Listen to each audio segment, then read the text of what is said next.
Quer aprender sobre a relação entre vazão e pressão e sobre cavitação? Então você já sabe. Esse é o canal Mecanicamente, é sobre isso que nós vamos discutir hoje. Fique com a gente.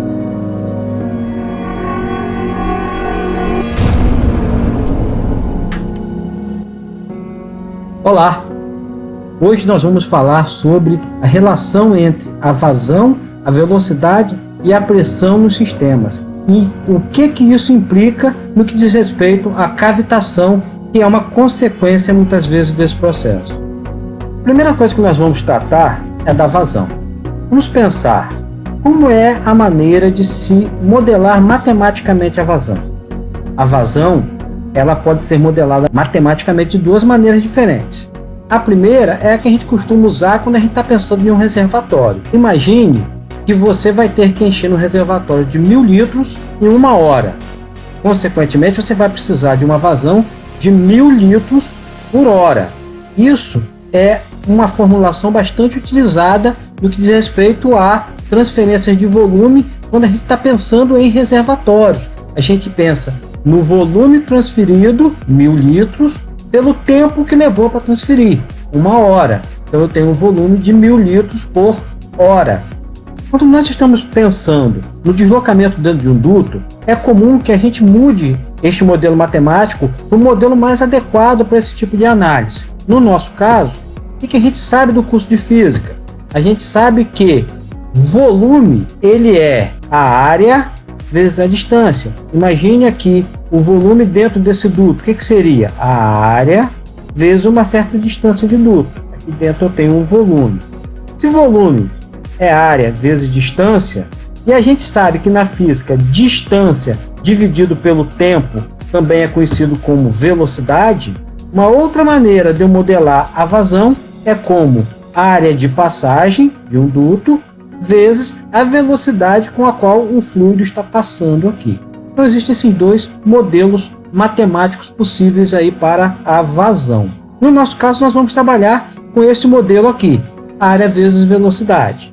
E aí você imagina, você tem um duto com este formato aqui, e a pergunta é, em que ponto deste duto eu tenho a maior vazão? Eu tenho vazão aqui, eu tenho vazão aqui, eu tenho vazão aqui. Onde é que eu tenho a maior vazão? Em lugar nenhum. Na verdade, a vazão ela é igual nos 3 trechos do duto. Como assim a vazão é igual? Imagine inicialmente esse duto cheio de água, completamente cheio. A gente sabe que água é um fluido líquido teoricamente incompressível. Nós já discutimos isso em vídeo anterior e vai estar aqui no card essa informação. Muito bem. Se ele está cheio de água, não cabe mais água. Imagine que você tenha que colocar uma gota de água aqui. Se entrar uma gota de água aqui, qual o volume de água que tem que sair do lado de cá? Uma gota. Qual é o volume de água que tem que passar por esse trecho? Uma gota. Vamos imaginar que você vai colocar 1 litro de água aqui. Para que entre 1 litro de água nessa extremidade, tem que sair 1 litro de água aqui e tem que passar 1 litro de água aqui. Imagine então, você vai levar 1 minuto para conseguir fazer esse 1 litro de água entrar por aqui. Consequentemente, tem que sair do lado de cá 1 litro de água neste mesmo minuto. E aqui neste trecho, tem que passar 1 litro de água por minuto. A vazão ela é igual em todos os pontos. Em qualquer ponto que eu fizer a medição, eu vou obter o mesmo valor de vazão. E o que vai mudar então? Se a vazão é igual em todos os pontos, e vazão é a área vezes velocidade, o que eu quero que você entenda é que toda vez que eu tiver uma mudança de área, consequentemente eu vou ter uma mudança inversa de velocidade, porque a velocidade ela é inversamente proporcional à área. Quanto maior a área, menor a velocidade. Quanto menor a área, maior a velocidade. Então eu não vou ter vazões diferentes em pontos diferentes. Eu vou ter apenas uma variação de velocidade neste trecho. Então, o que é importante ficar na memória? Que a vazão é igual em todos os pontos, sempre que o fluido seja um fluido no estado líquido. Por quê? Se eu tiver este duto cheio de gás, pode acontecer de ter uma vazão de gás diferente entrando e saindo, porque o gás ele é compressível. Então eu posso entrar aqui com 1 metro cúbico de gás e sair aqui com mais do que 1 metro cúbico de gás. Consequentemente, eu vou ter uma redução de pressão, porque está saindo mais que está entrando. Da mesma forma, eu posso estar aqui entrando com 1 metro cúbico de gás e saindo com menos do que 1 metro cúbico de gás. E aí eu vou ter um aumento de pressão aqui dentro. Mas quando o fluido é líquido, é sempre muito mais tranquilo. Por quê? Porque o mesmo valor que entra é o valor que sai, e a vazão é igual em todos os pontos. Isso facilita bastante a vida da gente. Olhando por esse aspecto, a gente vai observar o seguinte: eu tenho aqui uma válvula que representa um duto de área variável semelhante àquele que a gente estava tratando agora há pouco. Aqui tem a área do duto, aqui também tem a área do duto, e aqui tem uma área de estrangulamento que é menor do que o duto. Consequentemente, o que vai acontecer com a velocidade? Ela vai vir aqui dentro de um valor dito normal. Quando ela se aproximar aqui da região do estrangulamento, ela vai sofrer um aumento de velocidade e vai chegar até um ponto de máxima velocidade, e depois ela vai começar a retornar aqui para a área de passagem normal. Então ela vai retornar à velocidade original. A gente sabe que velocidade está associada à energia cinética. Então, a energia cinética aqui, nesse período, está aumentando e depois ela está reduzindo. Mas a gente sabe também que energia é uma coisa que não se cria, ela se transforma. Então, para que esteja ocorrendo aumento de energia cinética aqui nesse trecho, alguma energia tem que estar se transformando em energia cinética. Qual é a energia que eu tinha aqui no duto? Era energia de pressão. Então, o que está acontecendo na verdade? À medida que a energia cinética está aumentando, a energia de pressão está diminuindo, porque parte da energia de pressão está virando energia cinética. Até que chega num ponto, mais ou menos aqui, a válvula, onde a gente tem a máxima velocidade e a mínima pressão. A gente chama este ponto de vena contracta, ou PVC. Vena contracta é o ponto onde a gente tem máxima velocidade e mínima pressão. A partir daí, a velocidade começa a reduzir novamente, porque nós estamos voltando aqui à área de passagem original, e a pressão começa a se recuperar também. Só que você observa que a velocidade retorna ao valor original, porém a pressão não retorna ao valor original, ficando aqui um ΔP, um diferencial de pressão entre o ponto amontante e a jusante da válvula. Eita! Amontante e a jusante. O que quer dizer isso? Isso são termos que a gente usa bastante no mundo da tecnologia e da engenharia e em outras áreas também de estudo, que significa o seguinte: sempre que você tenha um fluxo com sentido definido, no nosso caso o fluxo é daqui para lá, tudo que está antes de um determinado elemento no sentido do fluxo, ele está a montante do elemento. Tudo que está depois do elemento no sentido do fluxo está a jusante do elemento. Isso vale sempre que eu tenho um sentido de fluxo definido. Então isso vale para sistemas hidráulicos e pneumáticos, aqui onde eu tenho passagem de líquido, passagem de gás, vale para os sistemas de transferência, vale para quem analisa rio, que tem um sentido definido da corrente, vale para quem está estudando eletricidade no nível de corrente contínua, que também tem um sentido definido de corrente. Tudo que está antes está a montante, tudo que está depois está a jusante. E nós estamos falando que eu tenho um valor de pressão menor do que eu tinha antes. O valor de pressão a montante, ele é maior do que a jusante da válvula. Então vamos pensar. Nós tínhamos aqui um valor de pressão e um valor de velocidade a montante da restrição, a montante do estrangulamento. Quando se aproximou do estrangulamento, a energia cinética aumentou, porque a energia de pressão foi sendo convertida em energia cinética, até que chega no ponto de máxima velocidade e mínima pressão, e aí a energia cinética começa a retornar e começa a ser convertida no sentido contrário, agora de cinética para pressão. A energia cinética retorna totalmente para a original, porém a energia de pressão não retorna integralmente. E aí vem a pergunta: para onde que foi esta energia que está faltando? Energia, uma coisa que se transforma. Se a cinética retornou original e a pressão não retornou original, existe alguma outra energia que está envolvida que está aumentando. E devido à conversão da pressão para essa energia, que resultou neste ΔP aqui entre o ponta montante e a jusante do estrangulamento. Que energia é essa? Essa energia chama-se temperatura. Então o que está acontecendo aqui que nós não estamos vendo? Mas na verdade esta linha não é uma reta como está aqui. À medida que a pressão vai se convertendo, nem toda a pressão vira energia cinética. Uma parte da pressão se transforma em temperatura. E quando a cinética retorna à pressão, parte dessa cinética se transforma em temperatura. Consequentemente, fica aqui esta diferença de energia, que ela guarda uma proporcionalidade com a vazão. Quanto maior for a vazão que estiver passando por aqui, maior será a diferença de pressão gerada nesse ponto. Então, se a vazão aumenta, você tem mais energia cinética, mais velocidade com o aumento da vazão, mais energia de pressão tem que ser convertida em energia cinética, e quando você recupera, a recuperação é menor e fica um ΔP maior aqui. Medindo esse ΔP, os colegas da instrumentação e da automação conseguem inferir qual é o valor de vazão que está passando aqui, porque existe uma relação quadrática. Então a vazão ela tem uma proporcionalidade com a raiz quadrada dessa diferença de pressão. Mas isso não é um assunto que nós vamos tratar aqui. O que é importante a gente saber? Que quanto mais cinética, menos eu vou recuperar.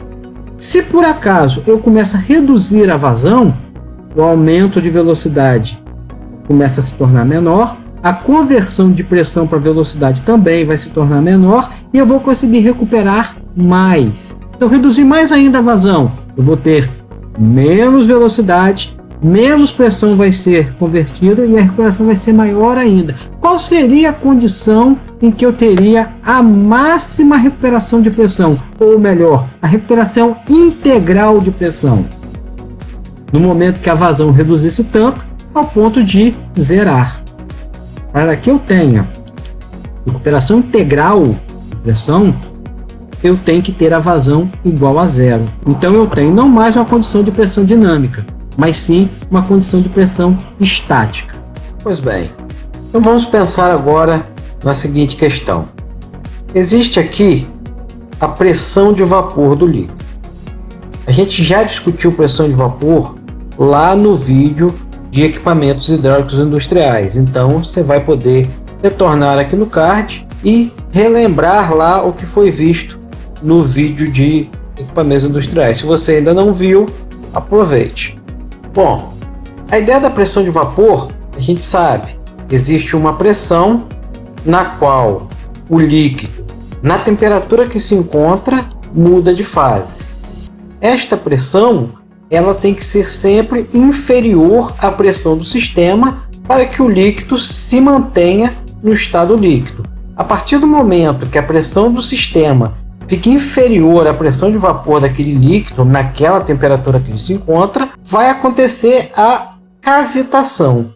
Então perceba, existe a vaporização e a cavitação. Como é que você faz para vaporizar? Você injeta energia térmica para que a agitação das moléculas vença a resistência e o líquido mude para o estado gasoso. E na cavitação, ao invés de você aumentar a energia térmica, você diminui a resistência. O que é a resistência à mudança de fase? A pressão. A pressão faz com que a mudança de fase seja dificultada. Então, quanto maior a pressão, mais temperatura vai ser necessária para que você faça a mudança de fase. Então, quando você quer vaporizar, você vai aquecendo até que a pressão de vapor do líquido nessa nova temperatura fique maior do que a pressão do sistema. Uma outra situação é quando a pressão do sistema cai. Se ela cair abaixo da pressão de vapor do líquido, esse líquido vai cavitar. você vai ter a cavitação, você vai ter o aparecimento de cavidades no líquido. Então imagine a seguinte situação: você tem diferentes vazões. Para cada vazão, quando o líquido chega aqui no ponto de estrangulamento, a velocidade aumenta e depois diminui e retorna à velocidade original. Nesse período, a pressão diminui, sendo convertida em energia cinética, e depois se recupera com a conversão contrária de cinética de volta para a pressão e fica o ΔP. Se você tem uma vazão maior, você vai ter um aumento maior de energia cinética, então a velocidade vai subir mais e ao mesmo tempo mais pressão vai ter que ser convertida em energia cinética, então essa pressão vai diminuir mais. O que pode acontecer? Você pode ter o caso em que a pressão diminua tanto ao ponto de atingir a pressão de vaporização deste líquido nesta temperatura que ele se encontra. Então você observa esse gráfico, aqui eu tenho diferentes vazões. Nós não estamos vendo as velocidades, mas para cada uma dessas curvas houve um aumento de velocidade e uma recuperação para a velocidade original, uma redução de pressão e uma recuperação ficando no ΔP. Com uma vazão maior, uma velocidade maior ainda, uma redução de pressão maior ainda e uma recuperação menor. E cada vez que a vazão aumenta, a velocidade aumenta mais, a pressão diminui mais e quando ocorre a recuperação, o ΔP fica maior. O que vai acontecer? Vai chegar um momento que você vai ter uma conversão tão grande de velocidade para pressão que a pressão vai cair ao ponto de atingir o valor da pressão de vaporização do líquido. Quando isso acontecer, você vai começar a ter a presença de bolhas no sistema. Bolhas de quê? Bolhas de vapor do líquido. Bolhas do líquido mudando de fase, de líquido para vapor. Então você vai ter um fluido bifásico aqui nessa região. Se a pressão não se recuperar, você vai ter o que a gente chama de flushing, que é usado inclusive para fazer limpeza de tubulação de sistemas recém-construídos.